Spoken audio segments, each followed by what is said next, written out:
Hi, welcome to my YouTube. This is part 2 of the BRS-99 complete disassembly. But before we go to the fire control group, I want to talk to you briefly regarding the magazines. Now this is a 25 round magazine. It has a BHO feature.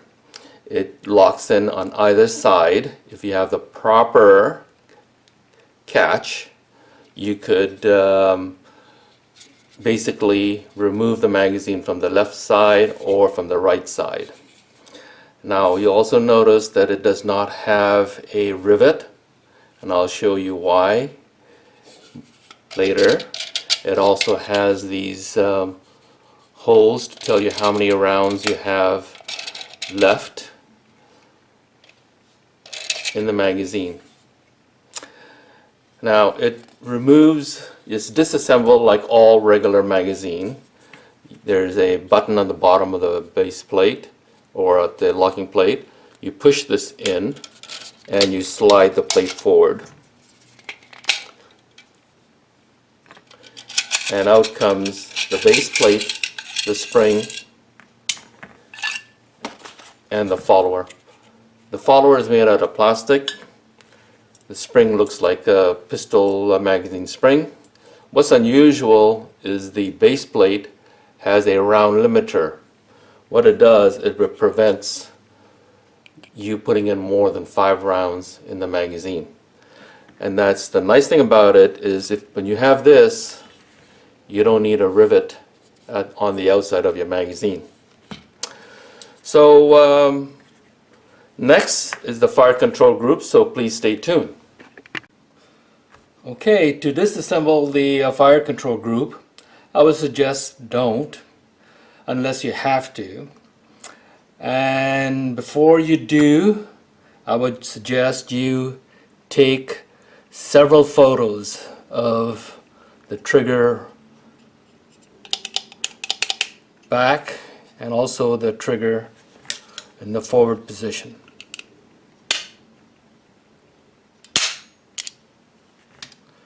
Okay, take pictures, several pictures.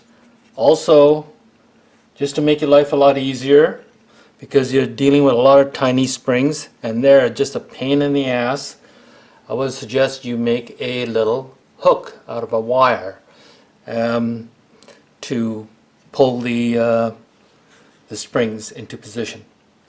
Okay, so take it apart. First, there is a locking spring on the side right there. It's a pretty thin one right there. It locks this pin. Matter of fact, it locks all the pins. So push that down like that and push this pin out. It's a short pin. Put that on the right. And now you could use a screwdriver and push the locking spring out.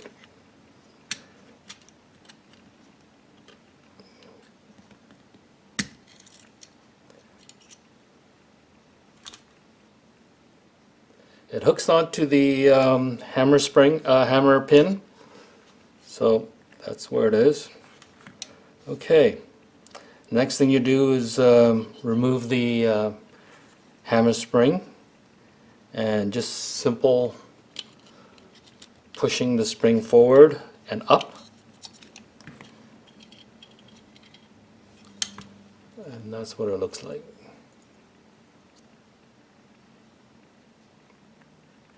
Axis pin, spring, another one.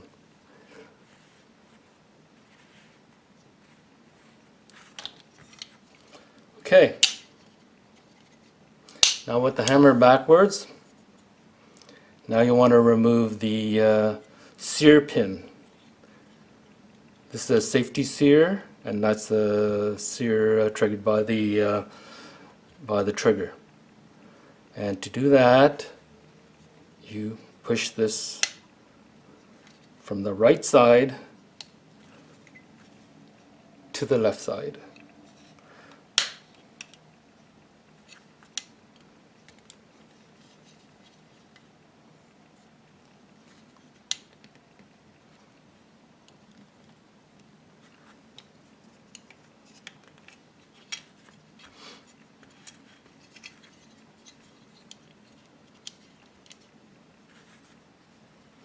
Now it's held, these sears are held in place by a spring, so you have to remove the tension. Push the screwdriver in and push down on the spring.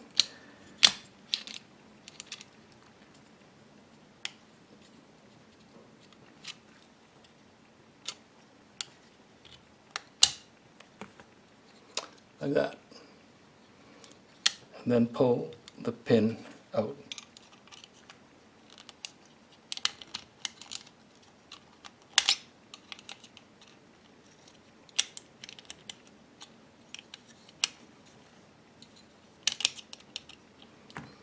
Here.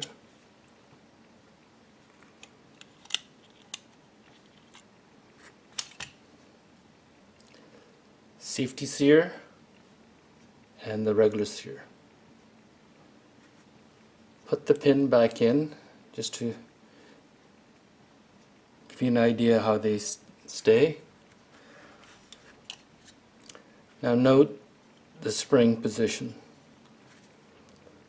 This is the spring tension to the safety sear. This is to the regular sear, and this this spring is for this device. I don't know what it is. So now you have to push the pin for the hammer from left to right.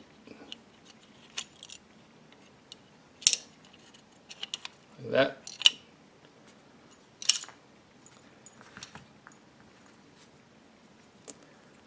Okay, this is how it goes. Pin goes into the hammer. This is the spring. Note the position.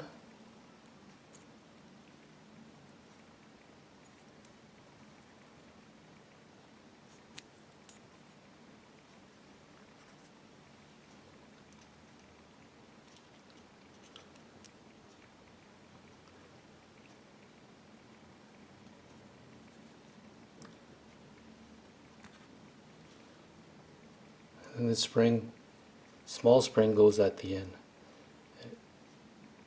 and it hooks onto that piece right there. Okay, so that's basically it. You could remove the selector, but I would just suggest you just leave it in there because it's not that easy to take it out, so just leave it in. And now to put it all back, you put the hammer in first. Now you got to be careful with all these springs.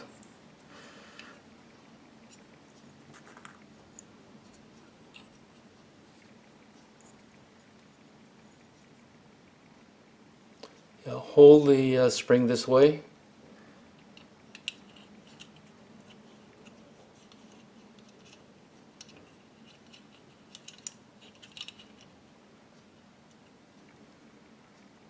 And this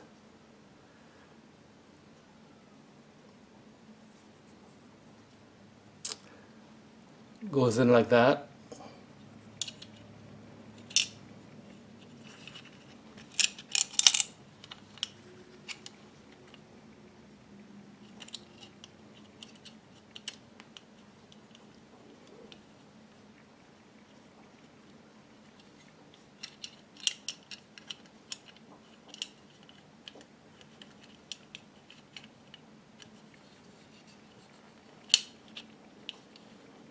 These parts are very small, so it's very difficult to work with. And now you put in the spring. Goes last.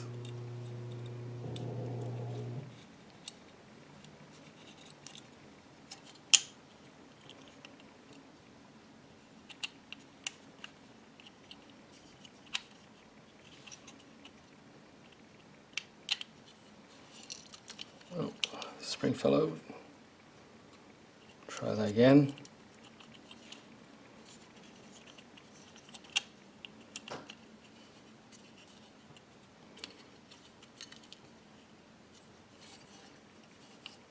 if I can straighten out the hammer.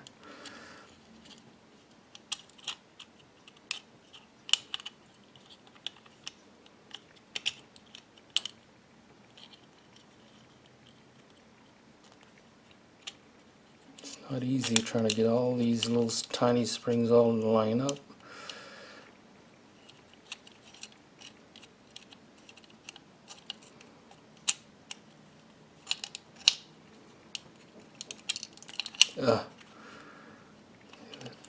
Small spring. Okay, now you gotta push the trigger bar down.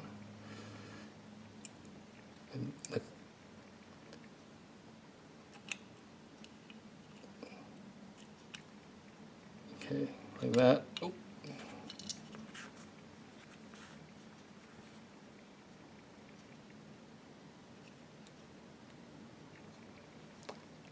Make sure you put the loop on the upside.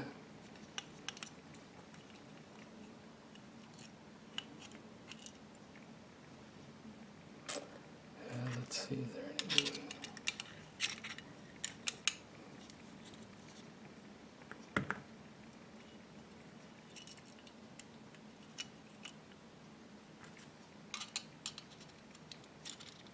Yep, got it.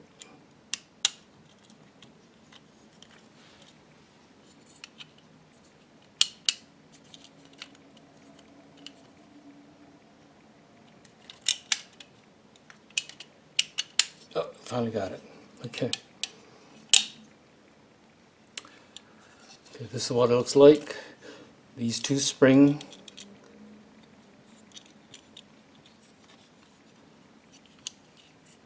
they stay on top, and that tiny spring, the loop is on top.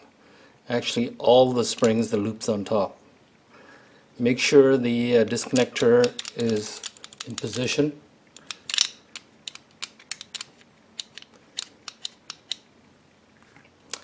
Okay, and now this is the hammer pin is in. Now make sure you push these spring down so you could get these sears in. Okay, here's the pin. You see this little cut in the safety sear? That goes over the spring.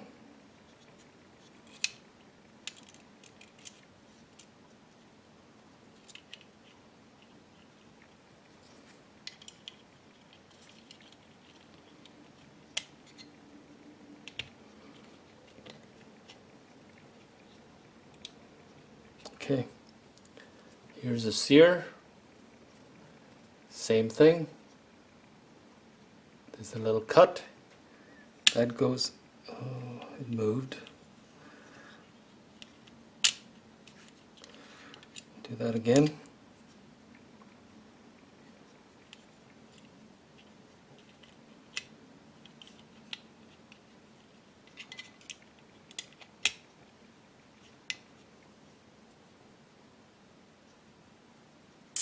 That little cut in the sear over the spring.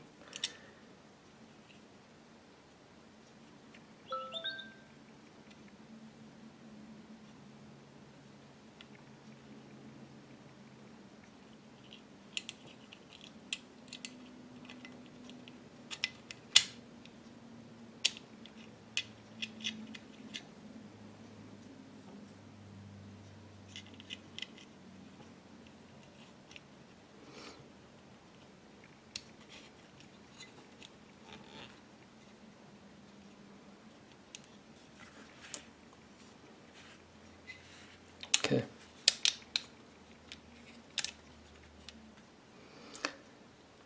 Now you got to make sure that this bar stays on top.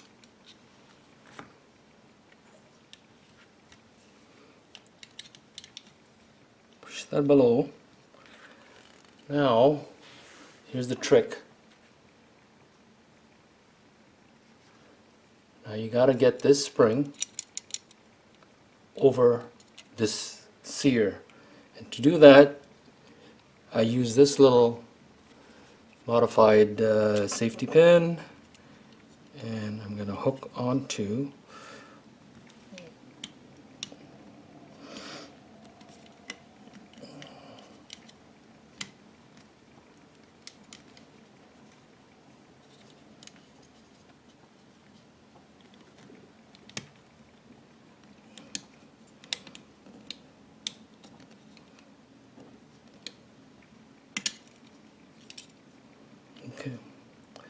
That didn't work.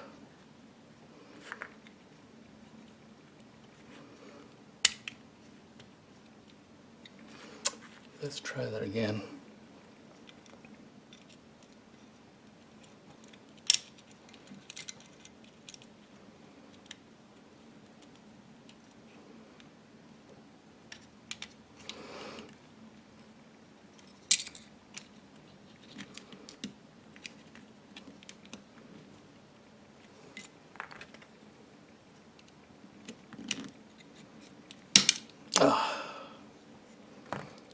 Snap back down again.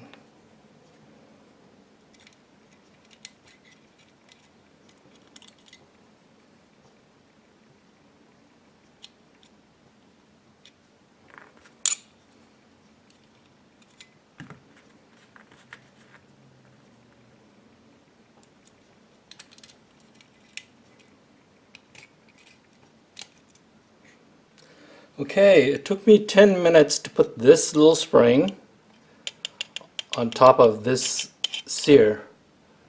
What a pain that was. And I'm still not finished. And I even had to use this hook to hook it over. And I still need that hook to pull the back end of that spring over this side of the sear. Or I can actually use a screwdriver. Yeah, there it is.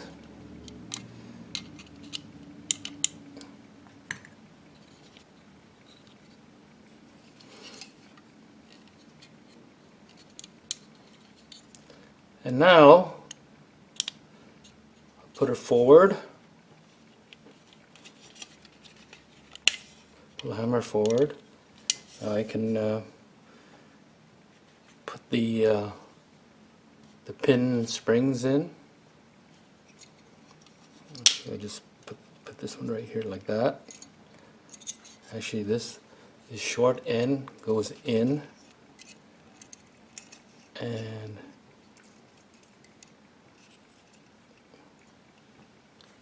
you just push it in with a screwdriver. Yep, like that.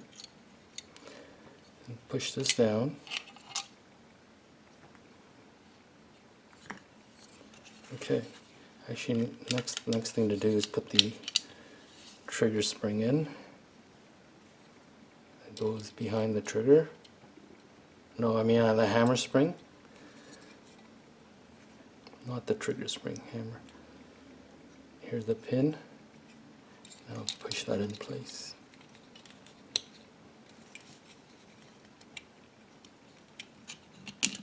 There.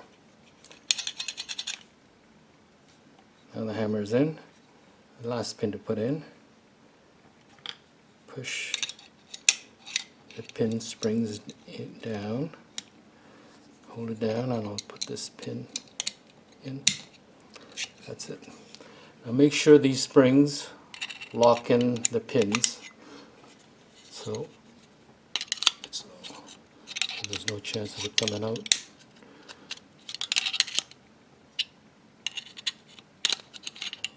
That's it. There and there.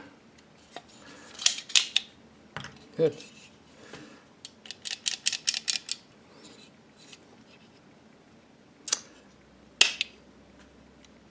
Try it out. There it is. So there you go. Everything works. And that concludes the part 2 of the BRS-99 complete disassembly. Thank you for joining me, and please subscribe.